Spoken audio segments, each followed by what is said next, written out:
पाटलाने सांगितलं हे उद्यापासून यायचं नाही, हे बस झालं, तू नाही पाहिजेस कामाला, हे नाही रे तू रोजंदार आहेस, असं नाही आहे. परंतु ज्या गडबडीनं, ज्या घाईघाईनं, ज्या घाईघाईनं परत गडबड, परत गडबड, परत गडबड, घाई घाई घाई घाई, परंतु एवढे गाडी पुढे गेली माननीय आमदार महोदयांनी की बडतर्फ करा, बडतर्फ करा, बडतर्फ करा. संविधान पीठासमोर अनेक प्रकरणं चालवलेला एक छोटा वकील या भारत मातेचा म्हणून सांगू इच्छितो की ह्या प्रकरणामध्ये बडतर्फी होऊ शकत नाही, बडतर्फी होऊ शकत नाही, बडतर्फी होऊ शकत नाही. अरे चार्ज माहीत नाही. सन्माननीय पत्रकार महोदय, आपणास ॲडमिनिस्ट्रेटिव्ह लॉमध्ये किंवा ॲडमिनिस्ट्रेटिव्ह ट्रिब्युनलला 2 वेळेस अध्यक्ष होतो, त्यामुळं अधिकाऱ्यांची कर्तव्य जबाबदाऱ्या, त्यांच्यावरील माननीय उच्च सर्वोच्च न्यायालयाचे निर्णय जे असतात त्या आधारावर आज आपणाशी बोलावं असं वाटलं. कारण त्याचं कारण आणि औचित्य आहे की सातारा येथील माननीय पोलीस अधीक्षक श्री तुषार दोशी साहेब आणि स्टेट तुषार दोशी साहेब जे ऑल इंडिया सर्व्हिसचे ऑफिसर आहेत, IPS ऑफिसर आहेत, आणि इतर स्टेट पोलीस सर्व्हिसचे ऑफिसर किंवा पोलीस कॉन्स्टेबल्स त्यांच्याही म्हणजे ड्युटीजमध्ये असणारे, ह्यांच्या बाबतीत जो आज माननीय सभागृहामध्ये सभापती महोदया नीलमताई गोरे यांनी जी ऑर्डर, जे निर्देश दिले ते निर्देश जे आहेत लिजिटिमेट क्रिटिसाइज करण्यासारखे आहेत. कारण थेट निलंबनाच्या बाबतीत दिलेले निर्देश हे न्यायसंगत असू शकत नाहीत. अगोदर कारवाई आणि नंतर चौकशी ही भारतीय संविधान या शास्त्राच्या नुसार आपल्याकडील नोकरीविषयक प्रकरणांमध्ये ड्युटी रिस्पॉन्सिबिलिटीच्या प्रकरणांमध्ये केली जाऊ नये असे स्पष्ट आहे. आणि म्हणून आज जे सन्माननीय अधिकाऱ्यांना निलंबित करण्याचे निर्देश देण्यात आले, घाईघाईनं का देण्यात आले? अशी काय घाई आहे? युद्धजन्य परिस्थिती आहे का की अधिकाऱ्यांना निलंबित प्राथमिक चौकशीच्या अगोदर, अधिकाऱ्यांना निलंबित नैसर्गिक न्यायाचा निपटारा नैसर्गिक न्याय लक्षात न घेता अधिकाऱ्यांना निलंबित कोणतीही डिपार्टमेंटल इन्क्वायरी कॉन्टम्प्लेट होण्याच्या अगोदर करणं हे भारतातील दत्तोपंत ठेंगडी यांच्या विचाराचा कष्टकरी कर्मचारी अधिकारी, भारतरत्न डॉक्टर बाबासाहेब आंबेडकरांच्या विचाराचा जो अधिकारी आहे, कर्मचारी आहे, कष्टकरी आहे, तो कधीही मान्य करणार नाही. आणि हे लिजिटिमेट क्रिटिसिझम आहे, निर्णय चुकीचा आहे, तशा प्रकारचे निर्देश देणं योग्य नाहीत. पहिला मुद्दा कायदेशीर, all India service discipline and appeal rules 1969 चे रूल 3 मध्ये निलंबित कोण केलं जाऊ शकतंय हे स्पष्ट आहे. त्याच्यातली पहिला पार्ट म्हणजे विभागीय चौकशी कार्यान्वित आहे का गंभीर बाबीसाठी, विभागीय चौकशी कार्यान्वित आहे का गंभीर बाबीसाठी, 1. 2. एखादा गुन्हा दाखल झालेला आहे का एखाद्या प्रकरणामध्ये गंभीर बाबीसाठी एखाद्या अधिकाऱ्याच्या विरुद्ध. हे नसताना माननीय ज्या प्रकारे तुषार दोशी साहेबांना निलंबित करा असे निर्देश दिले हे न पटणारे आहेत, अनाकलनीय आहेत. कारण लक्षात घ्या, 2 गोष्टी घडत होत्या सभागृहामध्ये, 3 गोष्टी घडल्या सभागृहात. न्यायाधीश माननीय आणि मान्य सभापती यांच्या निर्णयाच्या यांच्या कार्यप्रणालीच्या बाबतीमध्ये नेहमी विश्वासार्हताच असली पाहिजे, नेहमी विश्वासार्हता असली पाहिजे. परंतु प्रस्तुत प्रकरणामध्ये किंवा न्यायाधीशांनी सभापतींनी कार्यकर्त्या समान कधीच निर्णय घेणं अपेक्षित नाही आहे, निर्देश देणं अपेक्षित नाही आहे, हे आवर्जून सांगावं असं वाटतंय. किंवा त्या पदानुसार ते अपेक्षित नाही. माननीय सभापती महोदया यांना मी म्हणजे आम्ही ज्यावेळेस नवीन आम्हाला मुसरूट नव्हतं तेव्हा आम्ही जेव्हा सामाजिक कार्यामध्ये आलो, विद्यार्थी चळवळीत आलो, तेव्हा त्यांच्या कार्याचा म्हणजे आदर्शसुद्धा आम्ही घेत होतो. त्याच्यामुळे त्यांच्या व्यक्तिगत बाबतीमधला हा क्रिटिसिझम नसून हे क्रिटिसिझम त्यांच्या ह्या निर्णयाच्या प्रती आहे. आणि 3 ज्या गोष्टी घडत होत्या त्या 3 कोणत्या गोष्टी आहेत तर सभापती महोदया ज्या वेळेस त्यांना ही माहिती समजल्याच्या नंतर त्या उठून उभ्या राहिल्यात. मानवी दृष्टिकोन आहे, उभं राहून ऐकण्यासाठी कुणाचे बंधन नाही. परंतु ज्या गडबडीनं ज्या घाईघाईनं त्यांनी सांगून टाकलं की म्हणजे त्यांनी एकतर मान्य केलं की कालपर्यंत सुट्ट्या होत्या म्हणून कोणती चौकशीच्या बाबतीत निर्णय सरकारच्या वतीनं झाला नाही. मग सरकारच्या वतीनं काय होतंय, काय चौकशी कॉन्टम्प्लेट होते त्याच्या अगोदरच सभापती महोदयांनी सांगून टाकलं की ह्या प्रकरणामध्ये निलंबनाचे निर्देश एक्झिक्यूट करण्यासाठी. आता मला एक सांगा, दुसऱ्या बाजूला सन्माननीय मंत्री गोरे साहेब त्यांनी दुसरी वस्तुस्थिती सांगितली. ती वस्तुस्थिती त्यांनी सांगण्याच्या अगोदर सभापती महोदय काय म्हणतात, परत गडबड,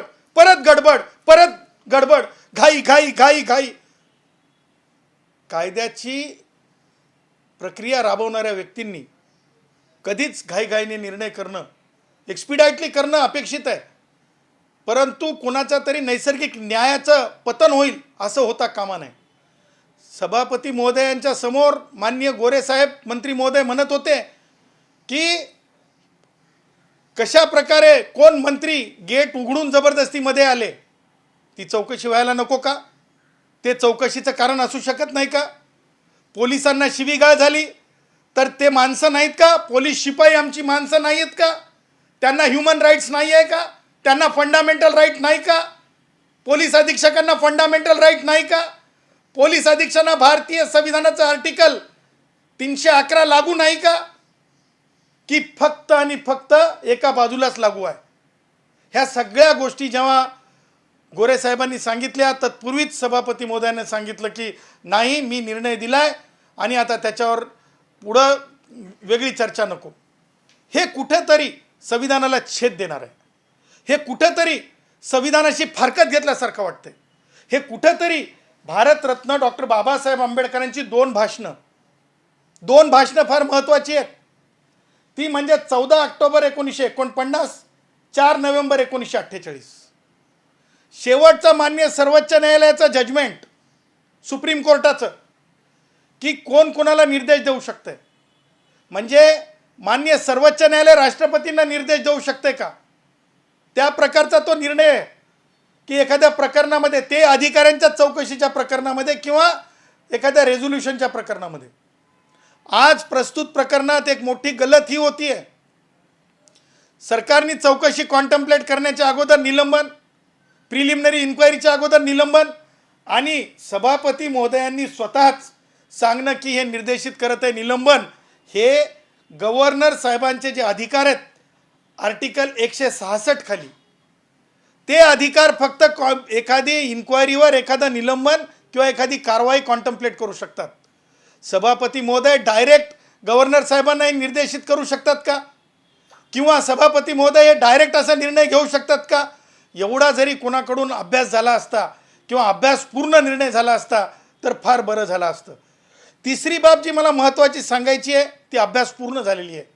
माननीय मुख्यमंत्री महोदयांनी एका बाजूला सभापती महोदयांनी सांगितलं निलंबन, माननीय मुख्यमंत्री महोदयांनी माननीय उपमुख्यमंत्री एकनाथरावजी शिंदे साहेब बोलल्यानंतर जे निर्देश दिले जे सांगितलं सभागृहाला की चौकशी करू, चौकशी होणं अभिप्रेत आहे. या देशात चौकशीच्या आधी फाशी, चौकशीच्या आधी शिक्षा अशी या देशाची परंपरा नाही. म्हणून माझं असं म्हणणं आहे की काही वेळेस तर 3 मंत्री महोदय, जसं पाटील साहेब मंत्री महोदय आहेत, मला उदय सामंतांचं भाषण ऐकायला मिळालं नाही, परंतु एवढी गाडी पुढे गेली माननीय आमदार महोदयांनी की बडतर्फ करा, बडतर्फ करा, बडतर्फ करा. मी तुम्हाला डंके की चोट पे सांगू इच्छितो, मी विधिशास्त्राचा विद्यार्थी म्हणून सांगू इच्छितो, ॲडमिनिस्ट्रेटिव्ह ॲडव्होकेसीमधला वकील म्हणून सांगू इच्छितो, संविधान पीठासमोर अनेक प्रकरणं चालवलेला एक छोटा वकील या भारत मातेचा म्हणून सांगू इच्छितो की ह्या प्रकरणामध्ये बडतर्फी होऊच शकत नाही, बडतर्फी होऊच शकत नाही, बडतर्फी होऊच शकत नाही. अरे चार्ज माहीत नाही, अरे चौकशीचा अधिकारी नाही आणि सभागृहामध्ये बडतर्फी करायचा निर्णय घ्या, हे अत्यंत चुकीचं होत गेलेलं आहे. काही जणांनी तर मागणी केली की जिल्हाधिकाऱ्यांना सुद्धा बदली करा. का? अधिकारी सोयीचे पाहिजेत का? मला एक सांगा की ज्या प्रकारे महाराष्ट्रामध्ये पोलीस अधिकारी कर्तव्यदक्षपणे काम करत आहेत, ह्यापूर्वीचेही सरकार पाहिले, तसं होताना दिसत नव्हतं. मुसक्या बांधल्या जातात, ताबडतोब जेलमध्ये पाठवलं जातं आहे अन्याय अत्याचाराचे प्रकरण जेव्हा होत आहेत तेव्हा. हे कौतुकास्पद आहे. परंतु लेजिस्लेचरनी फ्रॉड विथ द कॉन्स्टिट्यूशन ठरतोय की एखादी ड्यू प्रोसेस न फॉलो करता, फ्रॉड विथ द कॉन्स्टिट्यूशन ठरतंय ड्यू प्रोसेस फॉलो न करता एखाद्यांना शिक्षेसाठी उभं करणं. आणि म्हणून मी सभापती महोदय, न्यायाधीश ज्या प्रकारे रिव्ह्यू करत असतात स्वतःच्या निर्णयाचं, आम्ही वाट पाहत आहोत. आज संध्याकाळपर्यंत तरी त्या बैठक घेतील त्यांच्या कक्षामध्ये आणि त्यांनी घेतलेल्या निर्णयाच्या बाबतीमध्ये अत्यंत नम्रपणे सांगतो, ॲडव्होकेट जनरलांची त्यांनी एक बाजू ऐकून घ्यावी, कायदेशीर बाजू, कारण त्यांच्याकडे मान्य ॲडव्होकेट जनरल आहेत. त्याचबरोबर जर एवढंच गडबडीनं काय असेल तर एक विध पद्धती आहे, ते न करता त्यांनी घेतलेला जो निर्णय आहे ते आज संध्याकाळपर्यंत त्यांनी मागे घ्यावा, अशी मी त्यांना नम्रपणे याचिका करतो, मी त्यांना नम्रपणे विनंती करतो. आणि जर अधिकाऱ्यांच्या बाबतीत केवळ अधिकारी मर्जीत काम करतात किंवा करत नाहीत म्हणून आपण त्यांना बडतर्फीपर्यंत मागणी करू, असं जर होत असेल तर अशा प्रकरणांमध्ये माननीय उच्च न्यायालयामध्ये, वेळप्रसंगी सर्वोच्च न्यायालयामध्ये पोलीस शिपाई असतील सन्माननीय, किंवा पोलीस अधीक्षक असतील, किंवा कोणीही कर्मचारी असतील, जिल्हाधिकारी असतील, कुणासोबत सुद्धा अन्याय खपवून घेतला जाणार नाही. त्या बाबतीमध्ये संविधानाच्या ताठरतेनं, संविधानाच्या लवचिकतेनं त्यांच्या बाजूनं जनहितार्थ लढला जाईल. कारण ह्यापूर्वीसुद्धा जनहितार्थ तशा प्रकारचे लढे लढले गेलेले आहेत. यापूर्वी विलासराव देशमुख मुख्यमंत्री असताना सानंदाच्या केसमध्ये थेट हस्तक्षेप करणं, हे माननीय मुख्यमंत्री म्हणून तत्कालीन विलासराव देशमुखांना सुद्धा कोणत्या अर्थाचं झालं होतं हे सुद्धा तपासून पाहणं आवश्यक आहे. आणि त्यामुळं ह्या प्रकरणामध्ये अधिकाऱ्यांवर निलंबनापर्यंत नेऊन उभं करणं आणि त्यांची नको असणारी परीक्षा घेणं, प्रभू श्रीरामांच्या बाबतीतले विचार जसे मर्यादा पुरुषोत्तम विचार म्हणून आपण पाहतो, तसेच भारतीय संविधानाचे विचार, भारतीय संविधान हे मर्यादा पुरुषोत्तम आहे. आजच्या लेजिस्लेचरच्या काळामध्ये, ह्या लेजिस्लेचरच्या काळात भारतीय संविधानापेक्षा आमचे मित्र माननीय मंत्री महोदय जे उदयजी सामंत हे संविधानापेक्षा मोठे नाहीत. आणि मला असं वाटतंय की माननीय उपमुख्यमंत्री एकनाथरावजी शिंदे साहेब यांनी हे लक्षात घेतलं पाहिजे, दुसरी बाजूसुद्धा लक्षात घेतली पाहिजे आणि सांगोपांग त्यांनी विचार केला पाहिजे आणि त्यांच्या मंत्री महोदयांना, त्यांच्या आमदारांना कायदेशीर बाब लक्षात आणून दिली पाहिजे. कायदा समजला, कायदा अभ्यासला की माणसं चुकीच्या मागण्या करत नाहीत, हे मात्र वेगळं सांगण्याची गरज नाही. एक लक्षात घ्या की आपल्याकडे अपॉइंटिंग अथॉरिटी जो असतो सन्माननीय, ती अपॉइंटिंग अथॉरिटी निर्णय घेत असते आणि सभापती महोदया निश्चितपणे आपण पत्रकार महोदयांना माहीत आहेत, त्या राज्यपाल महोदया नाहीत आणि कन्सर्न पॅरेंट डिपार्टमेंट त्याच्यावर एक्झिक्युशन आणि त्या पॅरेंट डिपार्टमेंट जे आहे त्याच्यावर जे आहे एखादी चार्जशीट इन कन्सोनन्स विथ UPSC ह्या प्रकारात UPSCचा विचार केला आहे का? चार्जेस दिलेत का? चार्जशीट दिली का? आपण काहीच दिलेलं नाही आणि त्यासोबतच DOPTला सुद्धा विचारात घ्यावं लागत असते. त्याच्यामुळे ही विहित पद्धत आहे. हे शेतावरल्या गड्यासारखं नाही. पाटलाने सांगितलं उद्यापासून यायचं नाही, बस झालं, तू नाही पाहिजेस कामाला, नाही रे तू रोजंदार आहेस, असं नाही आहे. UPSC पास होण्यासाठी, एक IPS होण्यासाठी, एक कोणती लेवलची परीक्षा पास व्हावी लागते, त्याच्यासाठी विहित पद्धत दिलेली आहे. आणि सगळे प्रकरणं एकत्रितपणे विचारात घ्या अशी केस आहे का सभापती महोदयांसमोर? जे मी माझ्या नेटेड आईजनं डोळ्यानं बघितलं, कानानं ऐकलं, कारण आता खूप सोपं झालं आहे, सभागृहात जाऊन बसायची गरज नाही आमच्यासारख्या सामान्य माणसाला. जे पाहिलं मी तिथं फक्त सिंग्युलर एक घटना सांगण्यात आली आणि त्या घटनेच्या आधारे थेट चौकशीच्या आधीच शिक्षेसारखी कारवाईचे आदेश देण्यात आले. जी त्यांची भूमिका होती, जे निवडून आलेले सदस्य होते त्यांना जुन्या एका केसमध्ये त्यांना नेण्यात आलं, ताब्यात घेण्यात आलं, मतदानापासून रोखलं, त्या विषयाकडे सर कशा प्रकारे बघतो?